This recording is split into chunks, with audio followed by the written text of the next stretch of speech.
Hello everyone, good morning all of you. Welcome to this online lecture. I am Mr. Shubham Babar. Today I will teach you unit number 2nd, cost accounting of material, labor and overheads. From that unit number 2nd, we will discuss on content, meaning, classification, allocation and apportionment of overheads. Okay, let's see. First point is that meaning of overheads. Overheads means the expenses of general nature which can't be charged directly to a particular unit, to a particular job, to a particular order and to a particular activity. Okay. हा जो सदरचा topic आहे त्याच्यामध्ये आपल्याला overheads म्हणजे काय असणार आहे ते अभ्यासायचं आहे. त्याच्यामध्ये सगळ्यात पहिल्यांदा जो पॉईंट आपल्याला दिलेला आहे तो आहे मीनिंग. मीनिंग म्हणजे अर्थ आपल्याला बघायचा आहे. ओव्हरहेड्स मीन्स ओव्हरहेड म्हणजे काय असणार आहे? It is the expenses of general nature. Okay, म्हणजे जनरल नेचर म्हणजे काय असणार आहे तर एक सर्वसामान्य स्वरूप.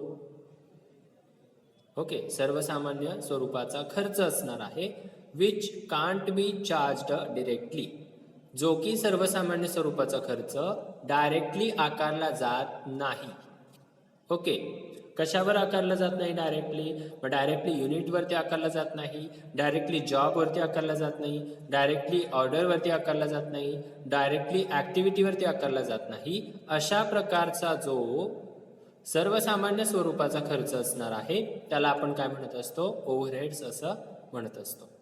ओके, कारण कंपनीला काय करायचं असतं? एखादी पर्टिक्युलर ऑर्गनायझेशन आहे, त्या ऑर्गनायझेशनला एखादं युनिट काय करायचं आहे? प्रोड्यूस करायचं आहे, एखादा जॉब कंप्लीट करायचा आहे, एखादी ऑर्डर कंप्लीट करायची आहे, त्याच पद्धतीनं एखादी ॲक्टिव्हिटी रन करायची आहे. मग अशा प्रकारचे जे युनिट असेल, जॉब असेल, ऑर्डर असेल, त्याच पद्धतीनं ॲक्टिव्हिटी असेल, मग त्याच्यावरती ज्या प्रकारचा खर्च डायरेक्टली चार्ज केला जात नाही त्याला आपण काय म्हणत असतो? ओव्हरहेड्स असं म्हणत असतो. मग इथं जनरल गोष्ट कोणती लक्षात येते की जर डायरेक्टली चार्ज होत नसेल तर तिथं काय करावं लागेल आपल्याला? इनडायरेक्ट एक्सपेन्सेस तिथं काय करावे लागतील? आपल्याला शो करावे लागतील.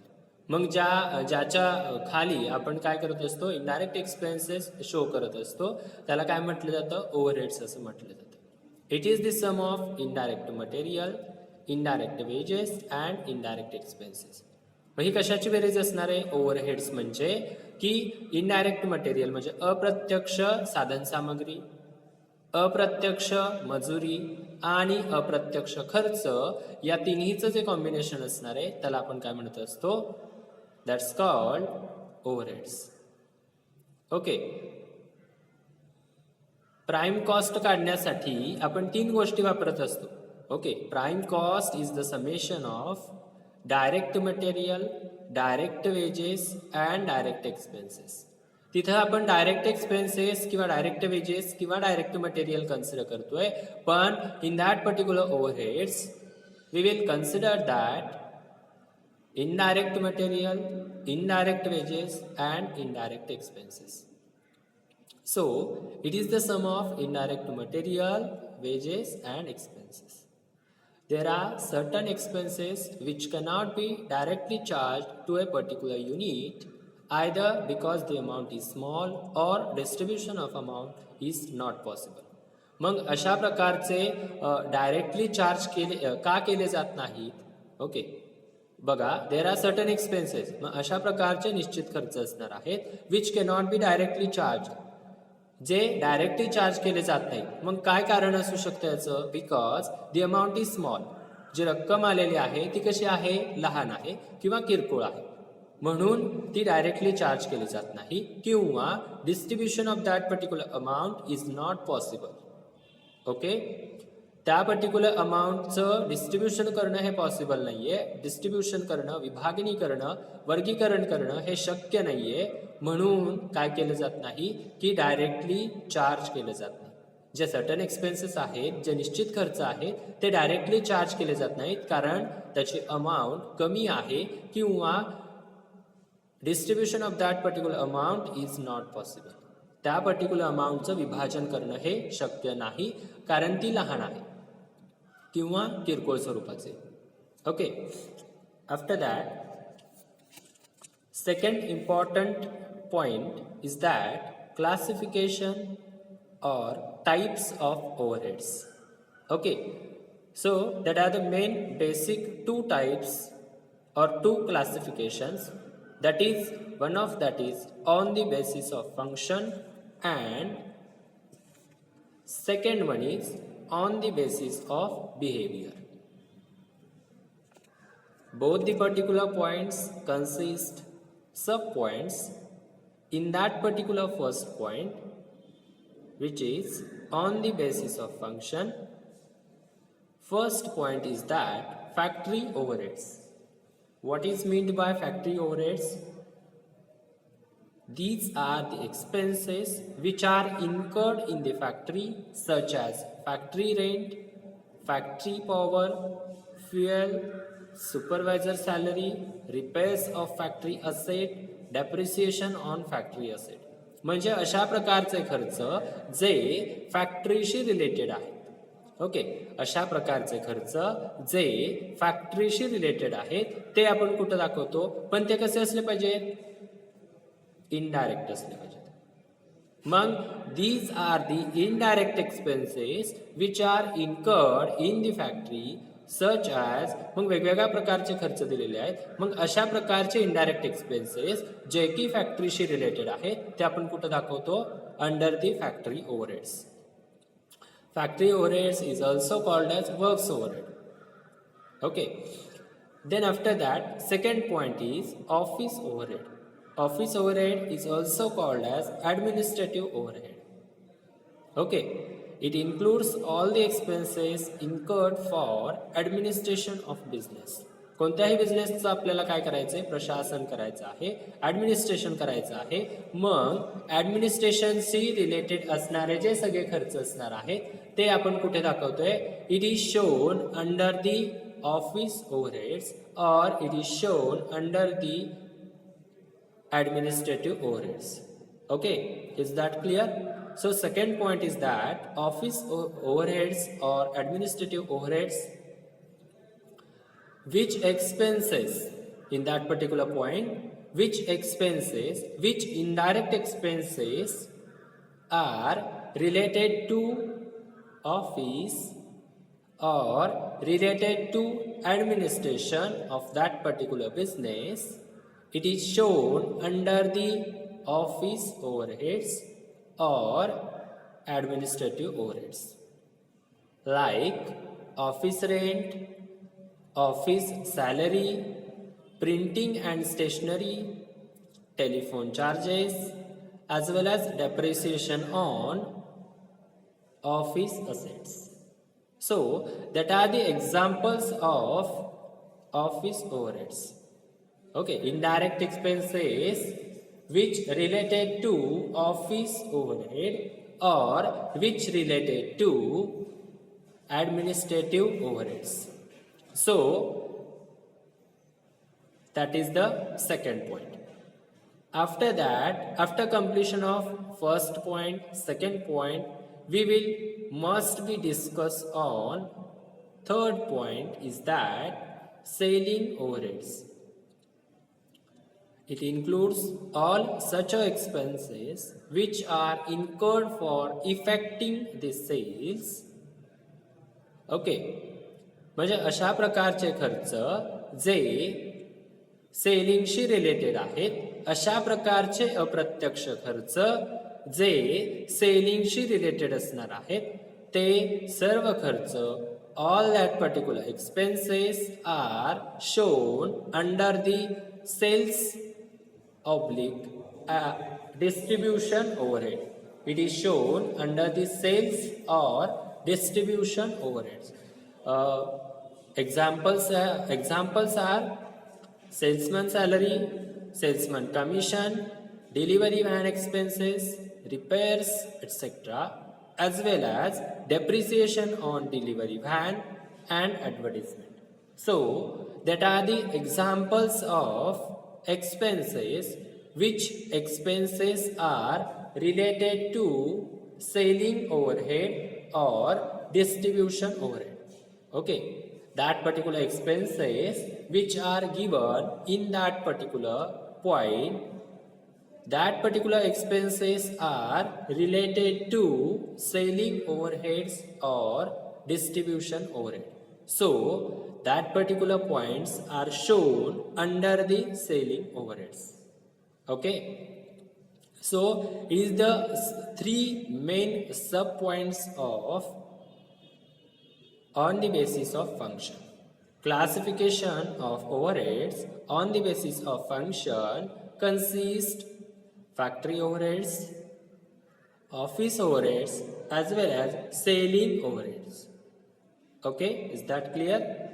Now we will start second point is that B point on the basis of behavior or nature. Okay, on the basis of behavior or nature. म्हणजे वर्तणुकीच्या आधारे किंवा स्वरूपाच्या आधारे काय होतंय की कशा प्रकारे ओव्हरहेड्सचं क्लासिफिकेशन केलं जातंय ते आपल्याला खालीलप्रमाणे दिलेलं आहे. On the basis of behaviour the overheads are classified as fixed, variable and semi-variable overheads. Okay. After fixed word, that are the comma. Okay. This is fixed, variable, and semi-variable overheads. There are three main sub-points of classification of overheads on the basis of behavior or on the basis of nature is that fixed overheads, second is variable overheads, and third one is semi-variable overheads. Let's see first point, fixed overheads. These overheads or expenses remains constant, fixed, irrespective of change in production. Such expenses does not increase or decrease due to increase or decrease in production. Okay? So these overheads म्हणजे अशा प्रकारचे overheads असणार आहेत, अशा प्रकारचे खर्च असणार आहेत, रिमेन्स कॉन्स्टंट और फिक्स्ड. कसे राहतात ते कॉन्स्टंट राहतात, ते फिक्स राहतात, इररिस्पेक्टिव्ह ऑफ चेंज इन प्रोडक्शन. म्हणजे काही खर्च असे असतात ते काय होत असतात की त्यांच्यामध्ये कोणत्याही प्रकारचा चेंज होत नाही. प्रोडक्शनमध्ये चेंज होत असेल, प्रोडक्शनमध्ये इन्क्रीजमेंट होत असेल, प्रोडक्शनमध्ये डिक्रीजमेंट होत असेल, तरी सुद्धा या प्रोडक्शनमधील इन्क्रीजमेंटचा किंवा या प्रोडक्शनमधील डिक्रीजमेंटचा कोणताही परिणाम खर्चांवरती पडत नाही. अशा खर्चांना काय म्हटलं जातं? There are the fixed expenses. Okay, such expenses does not increase or does not decrease due to increase or decrease in production. म्हणजे उत्पादन वाढत असेल किंवा उत्पादन कमी होत असेल तरी सुद्धा अशा प्रकारचे खर्च हे कसे असतात? तटस्थ असतात, फिक्स असतात, कॉन्स्टंट असतात, म्हणजेच त्याला आपण म्हणतो स्थिर स्वरूपाचे असतात. सो अशा प्रकारचे खर्च त्यांना आपण काय म्हणत असतो? फिक्स्ड ओव्हरहेड्स असं म्हणत असतो. For example, factory rent, office rent, watchman's salary, timekeeper's wages, etc. Okay, that are the examples of fixed overheads.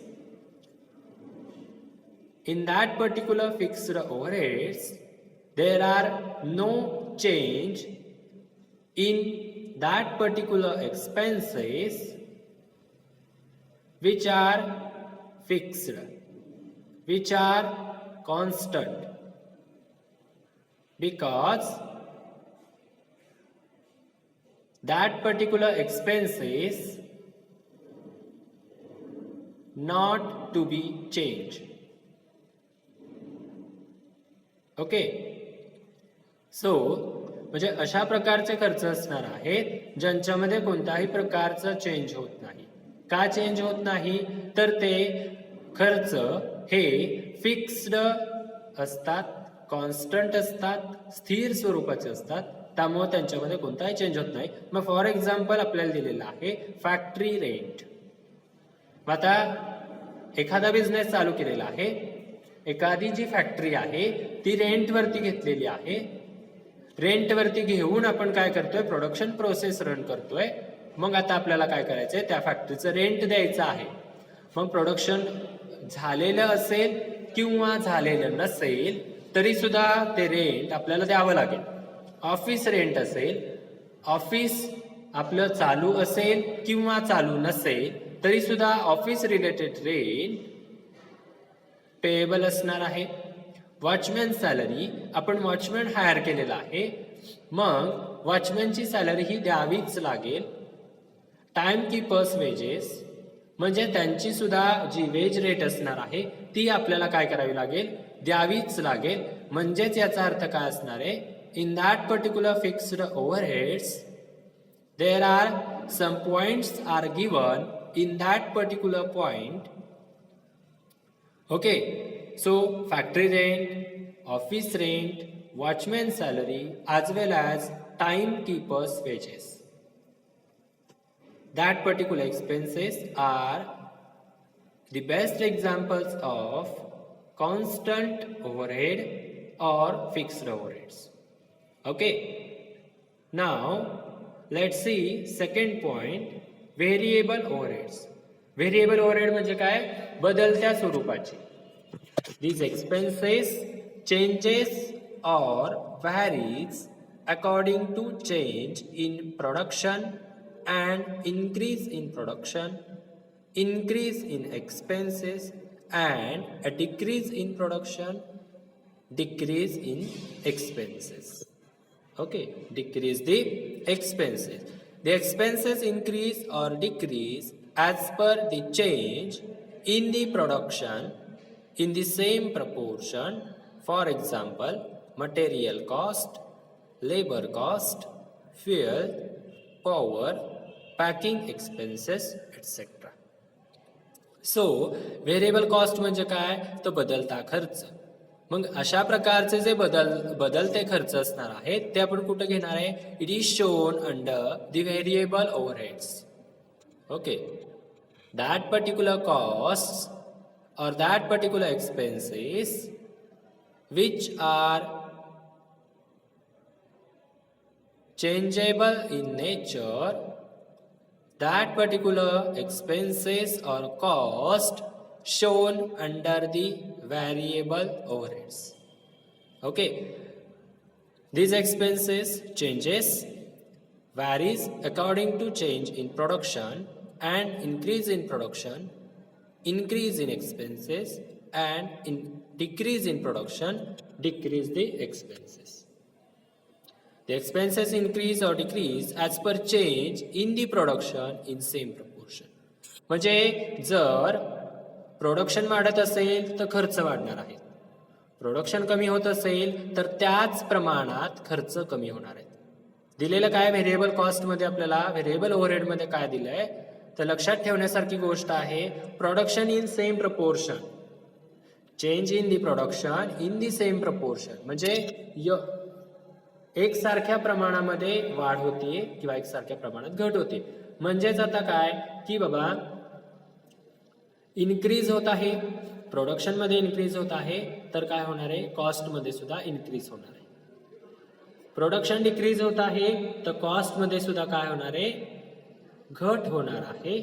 याचाच अर्थ काय, the change in the production in the same proportion in that particular variable overhead changes in production in same proportion. Okay, some examples are given here: material cost, labor cost, fuel, power, packing expenses. म्हणजे वेगवेगळ्या प्रकारचे examples आपल्याला दिलेले आहेत. त्या एक्झाम्पल्सवरून आपल्याला काय लक्षात येतं आहे की त्याच प्रपोर्शनमध्ये म्हणजे प्रोडक्शनमध्ये घट होत असेल तर काय होतंय की खर्चामध्ये घट होते. प्रोडक्शनमध्ये वाढ होत असेल तर खर्चामध्ये काय होते, वाढ होते. म्हणजे सेम प्रपोर्शनमध्ये, इन सेम प्रपोर्शन. मग मटेरियल कॉस्ट आहे, बरोबर. प्रोडक्शन वाढतंय, मागणी वाढली, प्रोडक्शन वाढलं. प्रोडक्शन वाढलं म्हटल्यानंतर आता प्रोडक्ट तयार करण्यासाठी कशाची आवश्यकता आहे, रॉ मटेरियलची आवश्यकता आहे, लेबरची आवश्यकता आहे, सगळ्या गोष्टींची आवश्यकता आहे. मग प्रोडक्शन जर वाढत असेल तर जास्तीत जास्त वस्तू उत्पादित करण्यासाठी जास्तीत जास्त साधन सामग्रीची आवश्यकता आहे. मग उत्पादन वाढत असेल तर ऑब्व्हियसली काय होणार आहे, मटेरियलची कॉस्ट वाढणार आहे. जास्त मटेरियल घ्यायचं असेल तर जास्त कॉस्ट आपल्याला खर्च करावी लागेल. लेबर कॉस्ट, आता लेबर हा सुद्धा महत्वाचा घटक आहे. मग प्रोडक्शन वाढवायचं असेल तर लेबर वाढवावे लागतील. ओके, म्हणजेच काय, लेबर कॉस्ट हाय झाली, इंधन जास्त लागणार आहे, पॉवर लागणार आहे, पॅकिंग एक्सपेन्सेस जास्त, मागणी जास्त आली, प्रोडक्शन जास्त करतो आपण. जास्त प्रोडक्शनसाठी जास्त वस्तूंची आवश्यकता आहे. मागणी कमी झाली, प्रोडक्शन कमी झालं, मग कमी प्रोडक्शनसाठी कमी गोष्टींची आवश्यकता आहे. ओके, लक्षात येत आहे सगळ्यांच्या की म्हणजे प्रोडक्शन वाढत असेल तर खर्च वाढतोय, एक्सपेन्सेस वाढतोय. आणि जर प्रोडक्शन कमी होत असेल तर खर्च, एक्सपेन्सेस हा कमी होत आहे. म्हणजे लक्षात काय ठेवायचं, in that particular variable overhead change in the production in the same proportion. It is the key sentence of that particular point. Now, third point is that semi-variable overheads. म्हणजे इथं काय असणार आहे बघा, these overheads are combination of both variable and fixed overhead. म्हणजे दोन्हीचं combination असणार आहे. मग पहिला पॉईंट आपण कुठला बघितला, पहिला पॉईंट आपण बघितला व्हेरिएबल, पहिला पॉईंट बघितला फिक्स्ड ओव्हरहेड्स, दुसरा पॉईंट बघितला व्हेरिएबल ओव्हरहेड्स. तर त्या दोन्हीचं जे कॉम्बिनेशन असणार आहे त्याला आपण काय म्हणतो, semi variable overheads. Some part of these overheads in fixed and some part is variable. काही भाग कसा असणार आहे, फिक्स असणार आहे. काही भाग कसा असणार आहे, त्याच्यामध्ये व्हेरिएबिलिटी असणार आहे, त्याच्यामध्ये चेंजेस होणार आहेत. These expenses increase or decrease as per increase or decrease in production, but not in same proportion. इथं सुद्धा काय होणार आहे, व्हेरिएबल मध्ये जसं झालं तसंच इथं सुद्धा होणार आहे. फक्त इथं सेम प्रपोर्शन मध्ये चेंजेस होणार आहेत का, नाही. तर these expenses increase or decrease as per increase or decrease in production, but not in same proportion. म्हणजे वरच्या पॉईंटमध्ये व्हेरिएबलमध्ये change in the production in same proportion हे लक्षात ठेवायचंय. आणि ज्यावेळी सेमी व्हेरिएबल ओव्हरहेडचा आपण अभ्यास करतो त्यावेळी लक्षात काय ठेवायचंय, change in the production in the not in same proportion, not in same proportion. म्हणजे सेम प्रपोर्शन मध्ये असणार आहे का, सेम प्रपोर्शन मध्ये नसणार. For example, electricity bill, telephone charges, etc. So there are some examples are given in that particular point, semi variable overheads. Okay, now we will discuss on next point, allocation of overheads. According to the ICMA terminology, ICMA stands for Institute of Cost and Management Account. Terminology, the allotment of whole items of cost centers or cost units is known as allocation. Allotment म्हणजे काय असणार आहे, शब्दशः अर्थ काय असणार आहे, वाटप. The allotment of whole items of cost centers or cost units. मग कॉस्ट सेंटर्सचे असणारे सगळे आयटम्स असणार आहेत किंवा कॉस्ट युनिटमध्ये असणारे सगळे आयटम्स असणार आहेत, त्यांचं जे वाटप असणार आहे किंवा त्यांचं जे डिस्ट्रीब्युशन असणार आहे किंवा ते जे होल आयटम्स असणार आहे, संपूर्ण आयटम्स असणार आहेत, त्याला काय म्हटलं जातं, अलॉटमेंट किंवा allocation. when items of overheads can be identified directly with specific departments. Okay, when items of overheads can be identified directly with specific departments, they are allocated to these departments, and thus the process of identification of whole items of overheads to specific cost centers or cost units is termed as allocation. इथे आपण काय बघतोय, फक्त allocation काय असणार आहे, allocationचं meaning काय असणार आहे, ती कन्सेप्ट नक्की काय असणार आहे, हे आपण काय करतोय, डिस्कस करतो. मग आता वेन आयटम्स ऑफ ओव्हरहेड्स म्हणजे ओव्हरहेडमध्ये असणारे जे आयटम्स आहेत कॅन बी आयडेंटिफाईड डिरेक्टली, प्रत्यक्षपणे ओळखू शकतो का आपण? Yes, can be identified directly with specific departments. Okay, विशिष्ट डिपार्टमेंटच्या नावाने आपण काय करू शकतो, ते आयटम्स काय करू शकतो, ओळखू शकतो. डायरेक्टली ते आपण काय करू शकतो, प्रत्यक्षपणे ओळखता येऊ शकतात. They are allotted to these departments and thus the process of identification of whole items of overheads to specific cost centers or cost unit.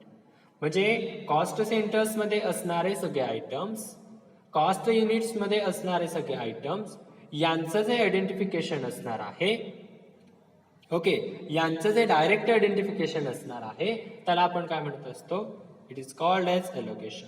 आता कॉस्ट सेंटर्स म्हणजे काय असणार आहे, it is the department section. Cost unit काय असणार आहे, it is the product. Okay, thus the allocation represents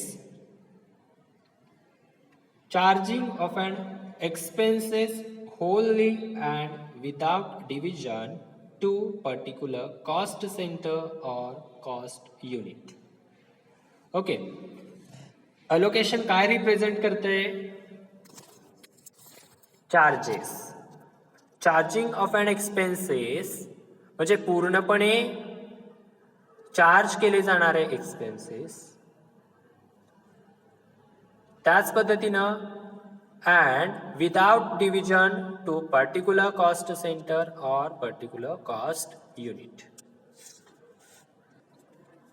म्हणजेच cost centres मध्ये असणारे जे जे आयटम्स आहेत, कॉस्ट युनिट मध्ये असणारे जे जे आयटम्स असणार आहेत, या सगळ्याचं काय केलं जातंय की त्याच्यावरती कशा पद्धतीनं चार्जेस आकारले जात आहेत हे रिप्रेझेंट करण्याचं काम, पूर्णपणे रिप्रेझेंट करण्याचं काम कोण करत आहे, तर त्या पर्टिक्युलर कामाला किंवा ते काम ज्या गोष्टीमुळे पूर्ण होत आहे त्याला काय म्हटलं जातं, अलोकेशन. ते allocation represents charging of an expenses wholly, पूर्णपणे काय केले जाते, खर्चावरती चार्ज केलं जातंय. ओके, कोणत्या खर्चांवरती किंवा कोणत्या आयटम्स वरती चार्ज केलं जातंय, तर which items are consist in cost centers or cost units. Okay, that is the allocation. Now, last point is that apportionment of overheads. Apportionment याचा सुद्धा अर्थ काय होणार आहे, तर विशिष्ट प्रकारचं वाटप. Okay, cost apportionment is the allotment of proportions of items of cost to cost centers or cost units. Cost apportionment म्हणजे काय असणार आहे, इट इज अलॉटमेंट, हे काय असणार आहे, वाटप असणार आहे of proportions of items of cost to cost centres or cost unit. म्हणजे कॉस्ट सेंटर्स मध्ये असणारे आयटम्स, कॉस्ट युनिट्स मध्ये असणारे आयटम्स यांचं काय केलं जातंय, काय केलं जातंय, अलॉटमेंट केली जाते. ओके, पण ही अलॉटमेंट कशी असणार आहे, in proportion. Okay, cost apportionment is the allotment of proportions of items of cost to cost centres and cost unit. The allotment to two or more cost centers or proportions of common items of the cost on the estimated basis of benefit received. Allotment काय असणार आहे, अलॉटमेंटची definition काय असणार आहे, किंवा apportionment म्हणजे काय असणार आहे, हे सगळे जे शब्द आहेत ते एकाच अर्थानं आपण काय करतोय वापरू शकतो. अपॉर्शनमेंट असेल, अलॉटमेंट असेल. Okay, so the allotment to or more cost centre, म्हणजे आता एक पर्टिक्युलर ऑर्गनायझेशन आहे, त्या ऑर्गनायझेशनमध्ये एकापेक्षा जास्त कॉस्ट सेंटर असू शकतात का? डेफिनेटली असू शकतात. 2 or more cost centers of proportions of common items of the cost on the estimated basis of benefit received. आणि ही जी कॉमन आयटम्स आपल्याला दिलेले आहेत, हे जे कॉमन आयटम्स आपल्याला डिस्कस करायचे आहेत, बरोबर. मग cost centres of proportions of common items of the cost, जे कॉमन आयटम्स आहेत, जे की कॉस्ट सेंटर्समध्ये आहेत, जे की कॉस्ट युनिट्समध्ये आहेत, त्यांचं काय करायचं आपल्याला? Estimated basis of benefit received. Okay, काय करायचं? त्याचं इस्टिमेशन करायचं आहे, अंदाज लावायचा आहे, estimated basis of benefit received. आणि अंदाजित पद्धतीनं त्यापासून आपल्याला बेनिफिट कशा पद्धतीनं मिळू शकतो हे आपल्याला काय करावं लागेल? विचारात घ्यावं लागेल. Okay, the allotment two or more cost centers or proportions of common items of the cost on the estimated basis of benefit received. Okay, म्हणजे एक गोष्ट काय लक्षात ठेवायची की एक पर्टिक्युलर कंपनी आहे आणि त्या कंपनीचं काय आहे की फॉर एक्झाम्पल 2 किंवा त्यापेक्षा जास्त कॉस्ट सेंटर्स आहेत. मग त्या सर्व कॉस्ट सेंटर जे असणार आहेत त्या कॉस्ट सेंटर्समध्ये की जे आयटम्स असतात, कॉस्ट सेंटर्समध्ये असणारे जे आयटम्स असतात त्यांचं काय करायचं आपल्याला की विशिष्ट प्रकारे अंदाजित पद्धतीनं की त्या कॉस्टवरती आपण कशा पद्धतीनं बेनिफिट मिळवू शकतो. ओके, हे आपल्याला काय करावं लागेल? लक्षात घ्यावं लागेल. The term refers to the allotment of expenses. ही जी टर्म आहे किंवा ही जी कन्सेप्ट आहे, अपॉर्शनमेंट ही जी कन्सेप्ट आहे, ती term refers to allotment of expenses. खर्चाचं वाटप करायचं आहे, which cannot be identified whole, जे खर्च पूर्णपणे आयडेंटिफाईड झालेले नाही विथ अ पर्टिक्युलर डिपार्टमेंट. म्हणजे कॉस्ट सेंटरमध्ये असे काही खर्च असणार आहेत ज्यांचं आयडेंटिफिकेशन अजून झालेलं नाहीये. मग अशा प्रकारचे खर्च आपल्याला कशामध्ये घ्यायचे आहेत? या पर्टिक्युलर पॉइंटमध्ये. This will arise in the case of expenses common to more than one cost centre or cost unit. This will arise in the case of expenses. मग हे कधी आपल्याला करायचं आहे? ज्यावेळी 2 कॉस्ट सेंटर, एक किंवा त्यापेक्षा जास्त कॉस्ट सेंटर्स एक्झिस्ट मध्ये असणार आहेत, अस्तित्वात असणार आहेत, त्यावेळी आपल्याला काय करायचंय? अशा प्रकारच्या गोष्टी लक्षात घ्यायच्या आहेत. Naturally such common expenses require division and apportionment over 2 or more cost centers or units. म्हणजे इथं लक्षात जनरल कोणती गोष्ट घ्यायची आहेत की ज्यावेळी जे कॉस्ट सेंटर्स आपले असणार आहेत ते 1 पेक्षा जास्त असतील त्यावेळी आपल्याला काय करायचंय? अशा पद्धतीचं अपॉर्शनमेंट आपल्याला काय करायचंय? विचारात घ्यायचं आहे. Naturally such common expenses require division and apportionment over 2 or more cost centres or cost units. 2 किंवा त्यापेक्षा जास्त असणारी कॉस्ट सेंटर्स, त्याच पद्धतीनं 2 किंवा त्यापेक्षा जास्त असणारी कॉस्ट युनिट्स, त्यामध्ये असणारे वेगवेगळे आयटम्स, त्यामध्ये त्या आयटम्सवरती त्यामध्ये असणारे वेगवेगळे आयटम्स आणि त्यामध्ये असणारा त्या आयटम्सवरती होणारा खर्च किंवा त्या आयटमचा जो खर्च तिथं दाखवलेला आहे त्याचं आपल्याला काय करायचंय? एस्टिमेशन करायचं आहे. ओके, आणि त्याच्यापासून आपल्याला कशा पद्धतीने बेनिफिट मिळेल ही गोष्ट आपल्याला या पर्टिक्युलर पॉइंटमध्ये लक्षात घ्यायची आहे. Okay, that is the apportionment of overheads. So all the points are completed, meaning classification, allocation and apportionment of overheads. Okay, if any queries regarding that particular session, mention your queries in comment box. Okay, thank you.